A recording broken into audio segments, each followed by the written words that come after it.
approaching the city of Bombay, the gateway to India. And the first view that comes to our attention is the gate itself, an admirable illustration of Great Britain's constructive influence. Bombay is the second largest city of India and one of the chief seaports of the Orient. It has a mixed population of over 1 million people, representing practically every race and creed in the world.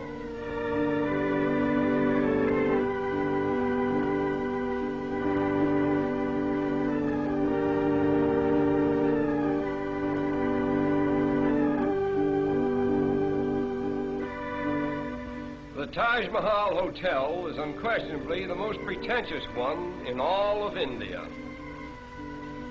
One of the outstanding features of Bombay is its sudden transitions from the modern to the ancient.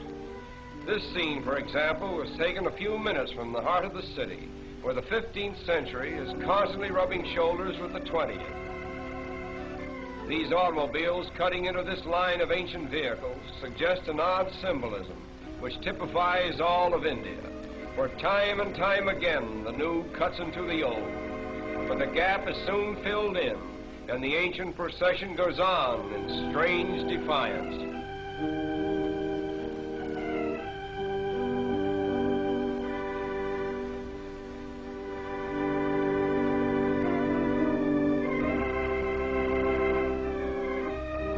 At the famous race course in Bombay, we are again transported into another world, for here is gathered representatives of every nationality, creed, and color. The course itself is considered to be the most picturesque, if not the finest in the Orient. We are particularly interested in the costumes worn by the Parsi women. The Parsis are the descendants of exiled Persians. The entire Parsi population now numbers over 50,000, most of whom are residents of Bombay. They are regarded as the wealthiest class in India, and they are obviously the most progressive. Owing to its central position between the East and West, no city can show a greater variety of types than Bombay. Here we find gathered Parsi merchants, Arab traders, Afghans and Sikhs, Chinese, Japanese, Malayans, Americans, and British, all part of the cosmopolitan crowds so characteristic of Bombay. Not far from the racetrack, we come upon an old Indian fakir with the cleverest little bird that we have ever seen. We will pause a while and watch this little fellow perform.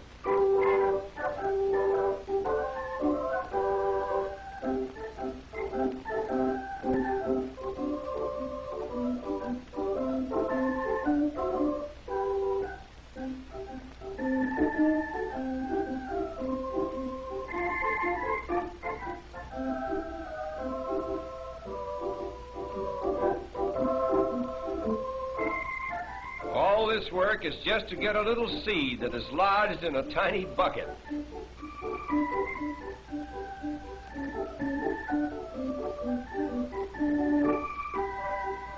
Stringing beads is the most amazing thing that this bird does.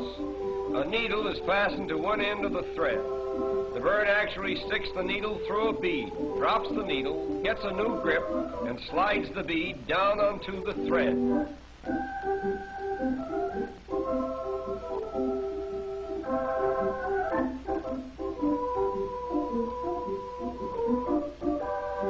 But there is much more to see, and our time is limited. So we will leave this little bird with his beads and continue on to a picturesque fishing village just a short distance from Bombay. This quaint little habitation seems to have no connection with the mainland, and life in general appears to be carried on quite apart from the outside world. All the people who live here are engaged in the fish industry, and as strange as it may seem, many of them are strict vegetarians and therefore will not eat fish of any kind.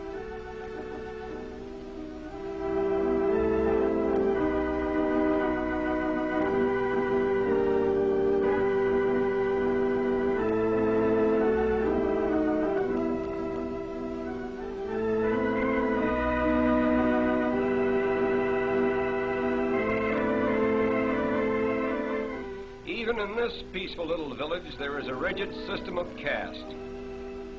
Here we find two attractive young ladies of the proud fisherfolk class. The dress each is wearing is called a sari. It is a one-piece garment which unwinds to about 8 yards in length. Look closely at these young ladies and you will see a round dot in the center of their foreheads.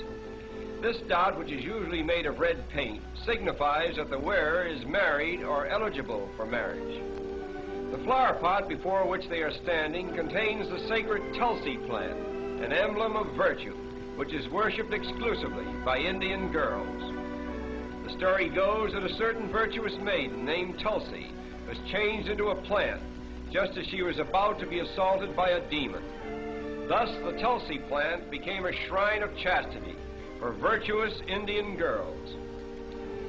The chief occupation for the women of this village is in drying and preparing the fish which is caught by the men. The method for treating the fish is to first soak them in salt and then lay them out on the sun-baked ground. When they are thoroughly dried, they are tied in small bundles and sent to market. These women are treating a smaller species of shrimp, which is swept about in this manner until it is sufficiently salted and dried. It is then used in preparing the famous Indian curry.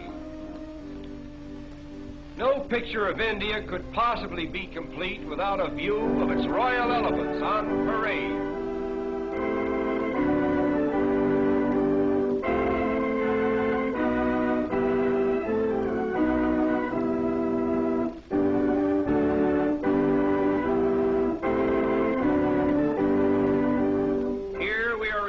Of the wealth of India and the splendor of the days that used to be. This is just a rare and special occasion, staged by one of the wealthy Maharajas at a grand social event. The headpieces worn by these elephants are made of solid gold and are studded with magnificent jewels.